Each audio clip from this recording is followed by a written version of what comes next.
네, 정치권 이슈 짚어보겠습니다. 국민의힘 박정하 의원, 민주당 장철민 의원 나오셨습니다. 어서 오십시오. 안녕하십니까? 안녕하세요. 예. 장철민 의원님은 우리 프로그램은 처음이시죠? 네, 예, 앞으로 잘 부탁드리겠습니다. 네, 잘 부탁드립니다. 예, 오늘 일단 IAEA 최종 보고서 공개된 것부터 보겠습니다. 어제 이제 최종 보고서가 공개가 됐고요. 민주당에서는 그 특위에서 이 검토 보고서를 또 검토를 했더라고요. 네. 어떤 부분에 허점이 있다고 보시는 겁니까?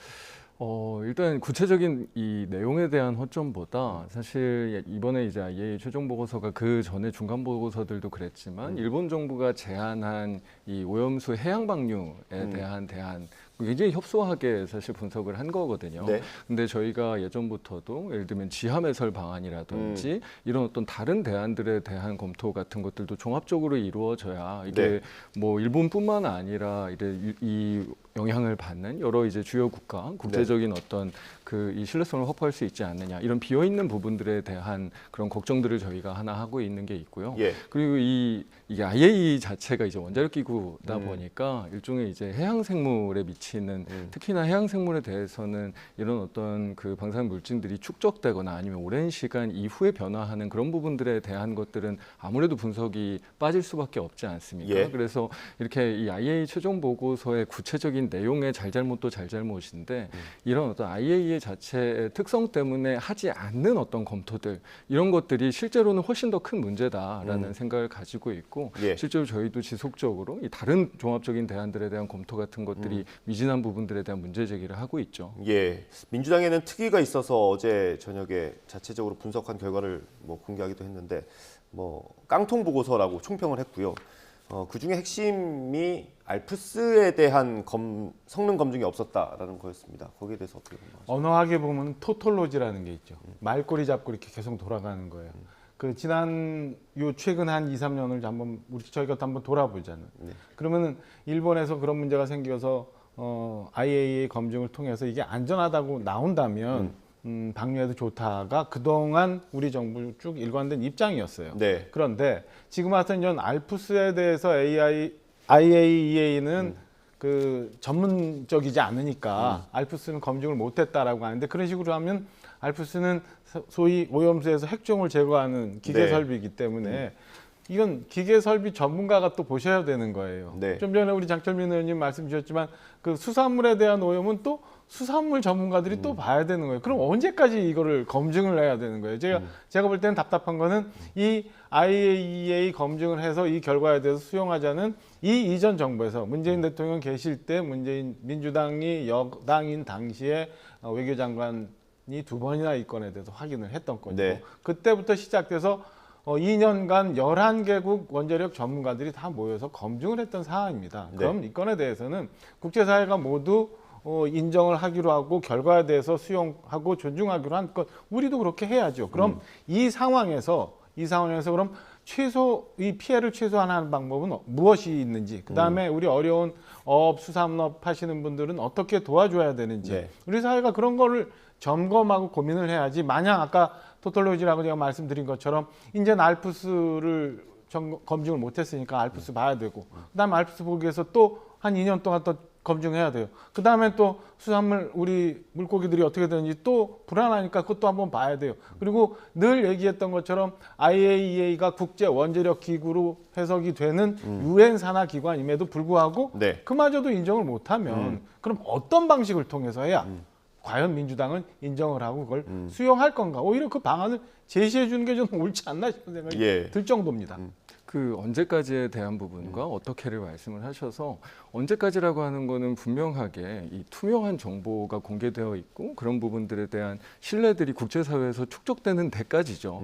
그런 어떤 완전한 신뢰 속에서 사실 이루어져야 다른 나라들도 예. 그리고 일본 국민들도 안심할 수 있을 거 아닙니까? 그리고 방안도 실제로 이제 민주당이 만들었다기보다 일본 경제산업성에서 하고 조사했던 5가지 대안들이 있었습니다. 네. 그 가장 현실적인 방안 중에 하나가 이 알프스 처리를 통해서 지하에 매설하는 방안이 있었거든요. 그러니까 알프스를 똑같이 통과해서 핵종을 제거하고 지하에 매설하는 게 2,300억엔이다라고 일본 경제산업성 소위원회에서 사실 분석한 자료가 있었어요. 그러면 네. 일본 정부와 도쿄전력이 겨우 지금 환율로 따지니까 한 2조 2천억쯤 됩니다. 네. 2조 원 아끼려고 지금 이런 국제적인 논란을 일으키느냐. 예. 사실 그런 어떤 지하 매설 방안이라고 하면 왜 우리나라, 왜 민주당에서 이런 부분들에 문제들을 제기하겠습니까? 일본이 2조 원 아끼려고 하다가 그리고 우리 정부가 일본 2조 원 아끼려고 이런 그 어떻게 보면 더 대변을 해주는 이런 상황이 자꾸 제기되고 지속되니까 저희가 문제를 제기하는 거죠. 예. 우리 정부 1년 예산이 500조 정도 되죠? 650조가 넘습니다. 예, 그렇게 네. 비교를 하시면 시청자 여러분들이 비교가 쉬우실 것 정말 같아요. 정말 근데 적은 그게 금액이죠. 그 부분이 이제 설명을 드리고 답답한 부분이 뭐냐면 사실은 그 검증 방법에 대해서 지난 정부에서 시작이 된 거예요.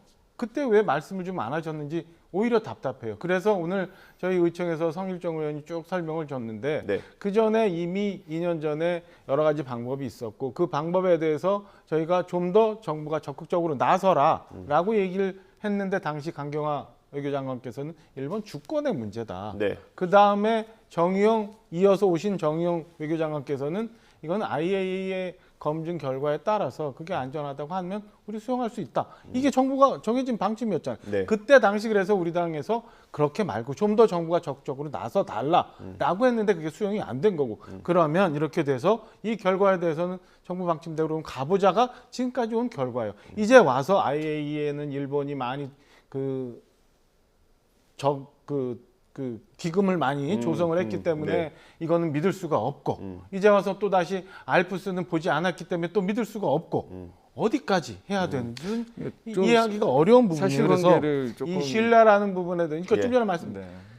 IAEA가 어제 발표를 하면서 일본에서 나오는 오염수에 대해서 계속 상시 점검 검증을 하겠다고 하잖아요. 그리고 우리도 우리 정부에서 지금 전국 해안가에 200여 군데 지금 검증을 계속 조사를 하겠다고 네. 하고 그 결과에 대해서 우리가 일단은 믿고 신뢰를 하고 쫓아가야 되지 않을까 싶은 생각입니다. 예. 그러니까 제가 방금 전에 경제산업성 일본의 그 정부에서 5가지 대안에 대해서 분석한 적이 있다라고 말씀을 드렸는데 그 5가지 방안에 대해서 또 IAEA가 그 당시에 논리적으로 다 가능한 방법이다라고 분석 보고서를 또 낸 적이 있었어요. 그러니까 뭐 자꾸 이렇게 전 정부 탓을 하시고 싶으니까 자꾸 갖다 붙이시지만 그때만 해도 예를 들면 지하건설 방안이든 여러 이 어떤 다양한 대안들에 대한 검토가 이루어지는 상황이었고 예. 저희는 충분하게 합리적으로 공개된 정보와 국제적인 어떤 신뢰받는 검증 과정 속에서 예. 일본이 특히나 2조 원밖에 안 드는 이 돈 써가지고 이런 합당한 방안들을 마련할 수 있으면 그 방향은 충분히 또 저희도 지지할 수 있었지 않겠습니까? 근데 예. 지금은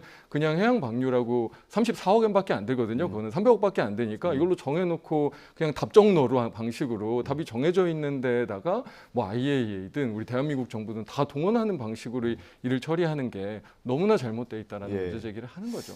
이걸 하나 여쭤볼게요. 어쨌든 민주당 같은 경우는 지금 IAEA의 보고서가 나왔는데도 그거를 신뢰하기가 어렵다라는 입장인 것 같은데 하태경 의원이 오늘 라디오에서 이런 얘기를 했습니다. IAEA랑 싸우는 건 북한이랑 이란밖에 없다. 그래서 민주당이 그 정도로 격화되고 있는 것 같다라고 했는데 그거에 대해서 어떻게? IAEA 보고서가 그 자체로 잘못돼 있다라고 거기에 있는 내용적인 오류를 지적하는 게 아니고요. 저도 방금도 사실 계속 말씀을 드리지만 이런 어떤 일본 정부가 제시한 방법 하나에 대한 분석을 하는 이 한계. 그러니까 분명히 다른 종합적인 대안들도 있고 특히나 이 인간에게 위해성이라고 하는 게 방사능이 직접적으로 오는 위해성도 있지만 이런 저희가 먹이사슬의 가장 위에 있는 게 사람 아니겠습니까? 정말로 오랜 기간 축적되면서 이 해양 생물에 미치는 영향들이 이후에 어떤 장기적으로 미치는 영향들을 분석하는 데는 분명히 한계가 있는 것도 IAEA는 맞기 때문에 IAEA가 못하고 있는 부분들 그리고 빠진 부분이 분명하게 존재하고 그런 부분들은 사실 이런 국가 간의 관계 속에서 저희가 외교적으로 그리고 또 다른 어떤 다양한 분야의 전문가들과 함께 검증해야 된다. 이 빠진 부분에 대해서 지적을 드리는 거죠. 예. 이것도 하나 여쭤볼게요. 최재형 의원 계시잖아요. 그 당에. 이런 지적을 했습니다. 과학만 외칠 게 아니라 정서적으로 좀 안정될 수 있는 어떤 정부 대책이 필요하다라고 했습니다. 그거 필요하죠. 네. 그건 당연히 해야 근데 되는 지금까지 거고. 해온 게 사실은 과학을 주로 이제 주장하지 않았습니까? 그게 어떤 거냐면 제가 이제 뭐 먹방이란 얘기했을 때 지난 방송에서 먹방이 아니라 이거는 정말 어려운 우리 횟집 하시는 분들 도와주기 위한 거다라는 말씀 드렸는데 우리 어제 저녁까지만 해도 IAEA 검증 결과 안 나왔어요. 그때 이미 민주당은 얼마 전부터 이거 방류하면 안 된다고 주장을 하시고 계셨고 IAEA 믿을 수 없다까지가 간 거고 지금 이 시점에도 후쿠시마 오염수는 방류가 되지 않았어요. 근데 피해 누가 보고 계세요? 우리 어민들, 그다음에 수산업자들, 횟집 하시는 분들이 지금 직격탄을 맞고 계시는 거거든요. 예. 그분들에 대한 대책을 고민해줘야 된다는 게 저는 최재형 의원님이 말씀하신 취지라고 이해를 합니다. 그러니까 여야가 괜한 얘기, 그다음에 국민들이 과학적이고 객관적이지 않은 얘기로 좀 휘둘려서 네. 소금 사재기하고 회 안 먹고 하는 일 없게 좀 안전하게 하는 방법을 찾아보자라고 하는 거는 저는 여야가 힘을 모아야 된다고 생각합니다.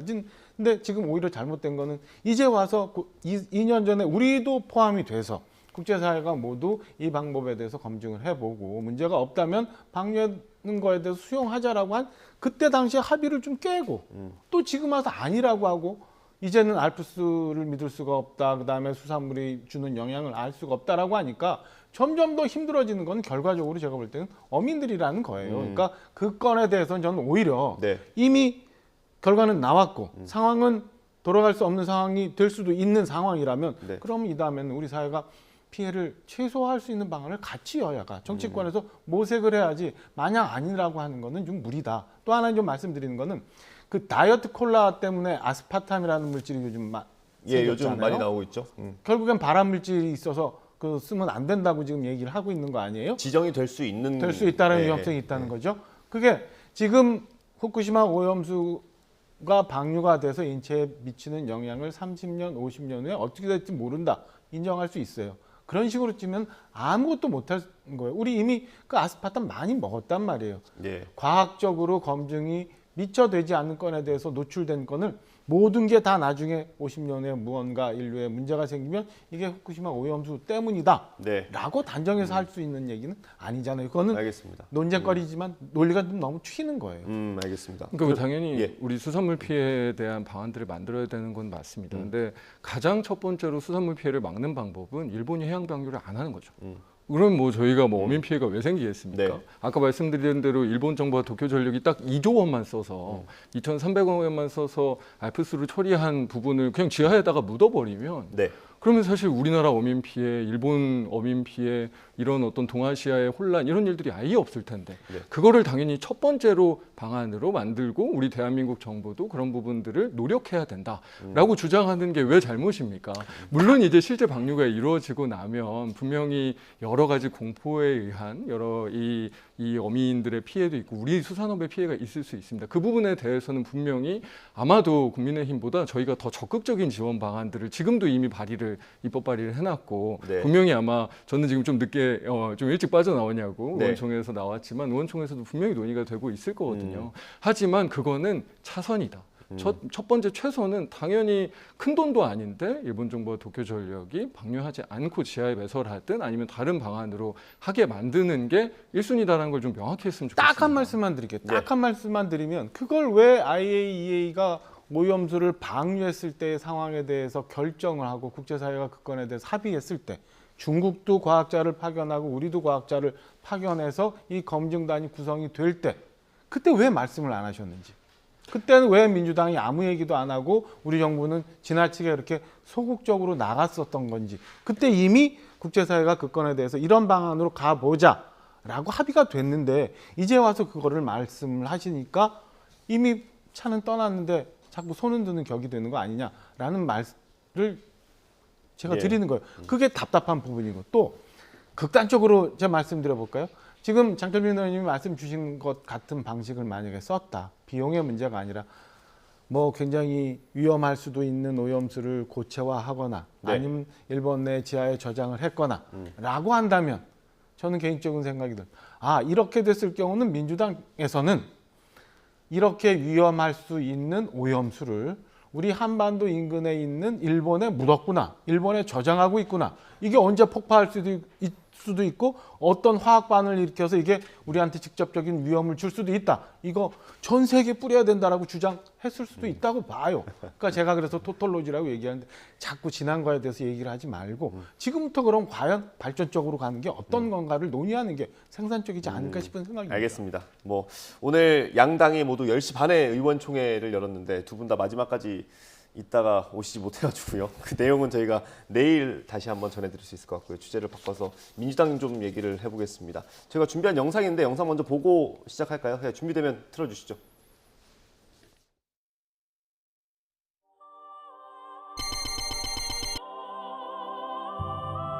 대통령께서 물러나 달라라고 저한테 말씀을 하셨어요.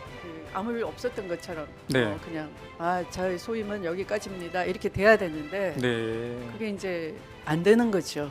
그날의 그 상황이 네. 너무 충격적이었기 때문에.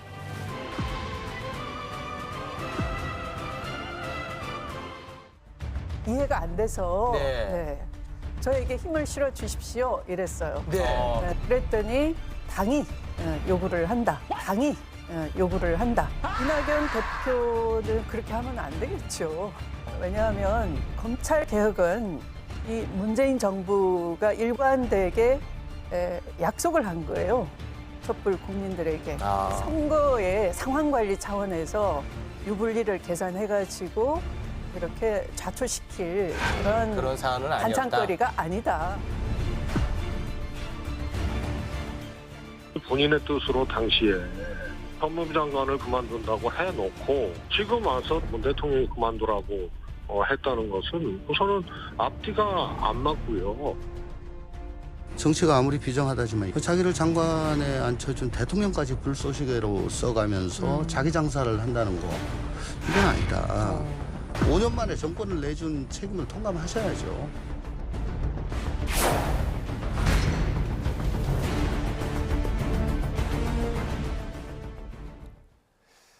네, 최근 며칠 동안의 일을 저희가 묶어서 영상으로 만들었습니다. 추미애 전 장관이 부쩍 언론 인터뷰를 많이 하고 있고요. 일단 장관에서 사퇴하는 과정에 사실 임명직, 대통령에게 인사권이 있기 때문에 그거를 논할 필요는 없을 것 같고 추미애 전 장관이 왜 이 얘기를 꺼냈는지, 이 인터뷰를 왜 시작했는지 그거부터 얘기를 해보면 좋을 것 같습니다.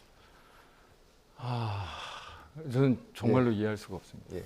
그러니까 세상 모든 사람은 사실 억울합니다. 네. 제가 보기엔 윤석열 대통령님도 되게 억울하실 거고요. 네. 제가 보기엔 푸틴 대통령도 억울할 거예요. 예. 세상 억울한 일은 참 많죠. 예, 자기 뜻대로 모든 게 되는 건 아니고요. 네. 근데 당시 상황을 생각해 보면 그때 이제 윤석열 이 전 검찰총장과 이 추미애 전 법무부 장관 제발 좀 그만해라 라는 국민적인 여론이 정말 높던 시기입니다. 네.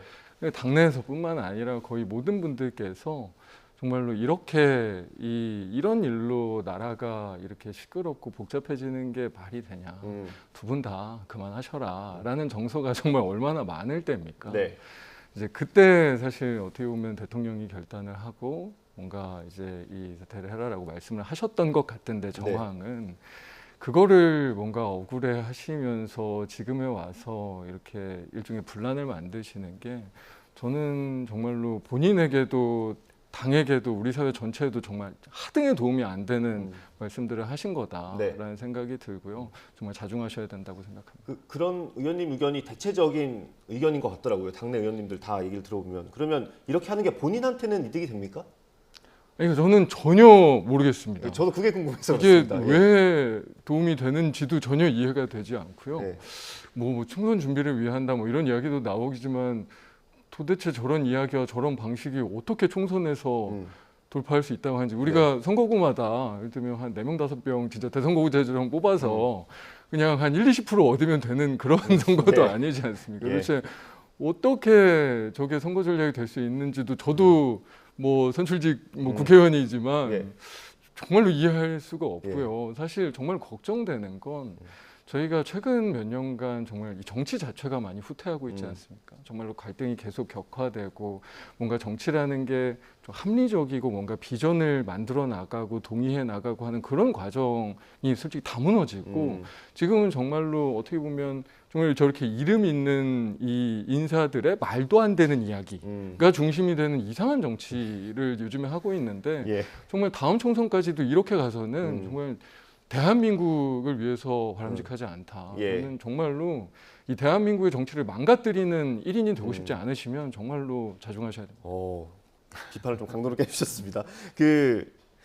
어느 정도 그런 공감대는 있는 것 같습니다. 추미애 전 장관이 이런 이유가 총선을 앞에 두고 있기 때문에 그렇게 행동한다라고 보는 시각이 많은 것 같은데 같은 질문을 좀 드리고 싶어요. 이렇게 하면 본인한테는 이득이 됩니까? 저는 개인적으로는 뭐 공간을 확보하고 있는 것 같아요. 일단은 추미애 전 장관 하면은 지금 장철민 의원님 뭐 이게 막 그 돌직구 던지신 것처럼 정말 우리 정치에 과연 얼마나 많은 도움이 될까라는 생각이 드는 분인데 요즘 굉장히 화제가 많이 되잖아요. 네. 두 번째는 오늘 아침 어떤 일간지 보니까 소위 그 개혁의 딸들, 개딸들이라고 하죠.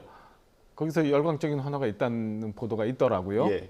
그런 거 보면 본인이 이제 어느 정도 공간을 확보하고 있는 것 같아서 자기 장사라고 조홍천 의원이 표현한 그 장사는 분명히 만들고 있는 것 같다는 생각이 듭니다. 그런데 그 방법이 지나치게 치졸하고 기본이 좀 안 된 것 같은 생각이 들어요. 그러니까 장관의 임면권에 대해서는 분명 대통령한테 있는 게 맞아요. 네. 그런데 그 건에 대해서 당대표까지도 했고 오선의 의원에 그다음에 법무장까지 했던 사람이 그거를 내가 아니라 대통령을 또 끌어들이고 이후에 또 이낙연 전 대표까지도 끌어들이는 이 방법이 제가 볼 때는 굉장히 치졸하다. 그래서 결과적으로 보면은 옛날에 노무현 대통령을 탄핵하는데 찬성했다고 호남 쪽에 가서 3,000배인가 뭐 했었죠. 네. 길을 쭉 다니면서 그런 과정을 거치면서 제가 당대표 된 걸로 알고 있어요. 그렇게 되고 있다가 다시 당대표하고 문재인 대통령과 함께 법무장관으로 일하다가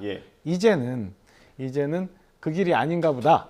나는 현재 있는 이재명 대표와 그다음에 이 개혁의 딸들과 함께 나의 정치적 공간을 열어가겠다라는 거로 분명하게 태도 변신을 한 것 아닌가. 그래서 제가 개인적으로 볼 때는 지금까지는 충분히 공간을 확보하고 이 정치권의 화제의 인물로 등장하는 데는 성공한 것 같다. 이게 종국의 유권자의 선택을 받을 수 있는지 표가 얼마나 되는지는 나중에 봐야겠지만 지금까지는 저는 뭐 개인적인 자기 장사는 충분히 성공했다라고 평가합니다. 성공한 장사라고 평가를 해주셨는데요. 당내에서 실제로 그렇습니까? 당내에서는 전혀 안 그럴 것 같은데요. 이거 말씀하신 극히 일부의 그 좀 강성 지지층이나 여기에서는 솔직히 저는 잘 모르겠습니다. 그 동향을 뭐 매일 체크하는 거는 아니니까요. 근데 정말로 적절하지는 않죠. 제가 사실 진짜 걱정하고 있는 게 추미애 전 대표도 그렇고 송영길 전 대표도 사실 요즘에 참 이상한 이야기 그러니까 많이 그 하시고 워딩들이 계시는데 조금 엇나가는 것들이 이게 그러니까 딱 정말로 환호하는 소수만 보고 하면 이들에게는 히어로고 일종의 어벤져스일진 모르겠지만 거기 밖에 벗어나 있는 모든 분들에게는 빌런이 되는 거거든요. 네. 정말 한편에는 어벤져스가 한편에는 빌런이 되는 사실 이건 약간 빌런 정치로 가는 건데 정말로 적절하지 않습니다. 네. 오히려 정말 이 합리적인 이야기들을 하고 서로 자중하고 이런 것들을 정말 큰 지도자 역할을 하셨던 분들이 지금도 뭔가 좀 미래지향적인 지도자로서의 정체성을 만들어 가셔야지 이거는 정말로 이 정치를 망가뜨리자라는 것밖에 안 되기 때문에 전 정말로 비판적으로 생각합니다. 네, 그 5선을 했고 당 대표를 했고 법무부 장관까지 지냈는데 충분히 정치 일선에 복귀할 수 있는 어떤 동기를 만들려면 충분히 만들 수 있는 인물인 것 같은데 이런 방법을 선택했습니다. 그래서 아마 당내에서도 비판이 나오는 것 같고요. 추미애 전 장관에게 저격을 당한 이낙연 전 대표는 오늘 봉하마을을 가고요. 문재인 전 대통령 예방도 예정이 돼 있습니다. 이재명 대표와 만나는 건 언제쯤이 될 것 같습니까? 먼저 여쭤볼까요? 일단은 조금 더 봐야 되는데요. 네. 이재명 대표 측에서는 좀 빨리 만났으면 하는 마음일 거고 네. 이낙연 전 대표는 지난주에 이것저것 그러니까 민주당이 지금 제대로 가고 있는지에 대해서 당원들도 뭐 걱정한다라는 류의 말씀을 하시는 거 보면은 조금 시간이 더 걸릴 것 같고 어쩌면 이렇게 해서 수위가 점점 높아지면서 당내 이제 주도권 싸움에 들어갈 수도 있다라는 생각이 듭니다. 근데 이제 그 이재명 대표 측 입장에서는 출혈이 좀 많아서 수혈이 필요한데 1차 혁신이라는 수혈을 했는데 별로 효과를 많이 못 보고 지금 다시 이제 이낙연 전 대표라는 수혈이 필요한데 여기는 호응을 잘 안 해주시고 뭐 그래서 오히려 급한 거는 이재명 대표 측이 더 급하게 빨리 만남이나 아니면 협조의 모양을 만들기 위해서 노력하시지 않을까라는 생각이 듭니다. 시간이 좀 걸리지 않을까 싶은 생각이 들어요. 그 어쨌든 오늘 일정을 소화하면 전직 당대표가 정치를 재개하면서 할 수 있는 어떤 것들은 다 하는 거 아니겠습니까? 그 다음이 이제 이재명 대표가 될 것 같은데 그 시기는 언제쯤으로 볼 수 있습니까? 뭐 저도 시기를 정확하게 예측하기는 어렵고요. 근데 만남도 중요하지만 만남의 의미 그리고 만남 그 이후가 사실 되게 중요합니다. 그러니까 총선 전략이 국민의힘이나 민주당이나 어떻게 보면 거의 똑같아요. 네. 서로 고립시키는 전략이 총선 전략의 가장 필승 전략이거든요. 저희 입장에서는 일종의 윤석열 대통령에 대한 극한 지지를 보여주시는 분들 말고 예. 다른 분들을 일종의 뭐 그게 약간 반윤연대가 될 수도 있고 일종의 상식의 연대로 묶어낼 수 있으면 저희가 총선에 이기는 거고 저희가 고립되면 저희가 지는 거고 뭐 이런 거 아니겠습니까? 예. 결국은 이낙연 대표를 만난다라고 하는 것도 우리 당이 사실 그동안 의석수만 많았지 오히려 왜소해져서 고립되어 있던 공간들을 탈피해서 우리가 더 정치적으로 외연들을 넓혀 나가고 확장시켜 나가겠다라는 메시지 쪽 속에서 이루어져야 되는 일이거든요. 그래서 그럼 그 다음에 더 확장적으로 이재명 대표와 함께 우리 민주당이 어떤 것들을 해나갈 것이냐 네. 이런 것들을 좀 세련되게 그려 나갈 수 있는 그런 만남이 되는 게 중요합니다. 그래서 저는 사실 만남의 시기가 빠르냐 느리냐보다 이 만남의 메시지를 어떤 식으로 가져갈 것인가 그 이후에 우리 당에서 어떤 조치들을 해나갈 것인가가 훨씬 중요해서 네. 저는 사실 너무 급하게 보시는 것보다 아. 그걸 메시지를 축적하는 것들을 조금 해나가셨으면 좋겠습니다. 아, 그래요. 그 정치적으로 이제 해석하시는 분들은 이재명 대표는 빨리 보는 게 이득이고 이낙연 전 대표는 좀 더 기다렸다가 최대한 좀 스포트라이트를 많이 받는 게 이득이다라고 하던데 그렇게 보세요? 그러니까 그 외부 관전자 입장에서 보면 그게 맞는 것 같아요. 그러니까 이재명 대표는 지금 리더십이 그 흔들리지 않아야 되는 상황이 좀 지속돼야 되는데 아까 말씀드린 것처럼 혁신위를 띄워놨습니다만 혁신위가 지금 제대로 국민적 호응을 얻고 있는 효과가 충분치는 않은 것 같아요. 그러니까 또 다른 방법을 통해서라도 지금 그 당내 입지를 좀 굳히기 위해서는 최대한 빨리 이낙연 전 대표와 만나서 우리 당내는 아무런 갈등이 없고 이 체제가 영속적으로 갈 수 있다는 걸 보여줘야 되기 때문에 이재명 대표는 빨리 만나셔야 되는 거고 이낙연 전 대표 측 입장에서는 지금 이낙연 대표의 행보에 대해서도 뭐 논란이 좀 있는 것 같아요. 과연 대선에서 이낙연 전 대표의 책임은 없었던가? 네. 라는 논란도 있는데 지난주까지는 이낙연 전 대표께서는 우리 당원들이 오히려 우리 당 민주당이 혁신하는데 좀 제대로 좀 깨었으면 좋겠다는 취지의 말씀을 하시잖아요. 그러니까 논란은 있습니다만 이낙연 전 대표 측 입장에서는 제가 볼 때는 시간을 점점 가면서 수위를 높였다 좀 줄였다가 하면서 이재명 대표 측의 반응을 좀 보고 당내 전반적으로 지금 호남 행보가 지난주 있었고 오늘은 전 뭐 노무현 대통령 쪽으로 네. 갑니다만은 본인의 정치적 자산이라고 기반이라고 할 수 있는 호남에서의 움직임, 반응 이런 것들을 한번 계산해 보시지 않을까라는 생각입니다. 그 요거 짧게 하나 여쭤보고 다음 주에 넘어가야 될 것 같은데 이낙연 전 대표 최근에 냈던 메시지 있잖아요. 그거 가지고 조금 뭐 너무 심했다, 뭐 아니다 이렇게 뭐 설전이 있는 것 같던데 어떻게 보세요, 그건? 심했다 아니다라고 평가할 내용은 아닌 것 같고요. 다만 예측하고 원래 저희가 예상했던 것보다는 훨씬 더 좀 공격적으로 메시지를 하시는거나 이게 태도 자체가 예전에 사실 좀 이렇게 엄중하다 네. 이런 평가들을 받아온 거를 의식하셨는지 뭔가 그래도 조금 선명한 행보를 해 나갈 필요가 있겠다라는 판단을 하시고 계신 게 아닌가 그냥 그렇게 보이긴 하더라고요. 네, 알겠습니다. 시간이 한 2분 정도 남은 것 같아요. 마지막으로 이 주제 좀 다뤄보겠습니다. 최근에 윤석열 대통령이 이권 카르텔이라는 언급을 굉장히 많이 했고요. 그거에 대한 반박, 비판으로 뭐 공직사회를 이제 죄다 범죄자로 보는 거냐 뭐 이런 비판도 있고 민주당에서는 김건희 여사의 그 일가 땅 문제와 관련해서 좀 의혹을 제기하고 있습니다. 그거를 듣고 반박까지 듣고 마무리하겠습니다.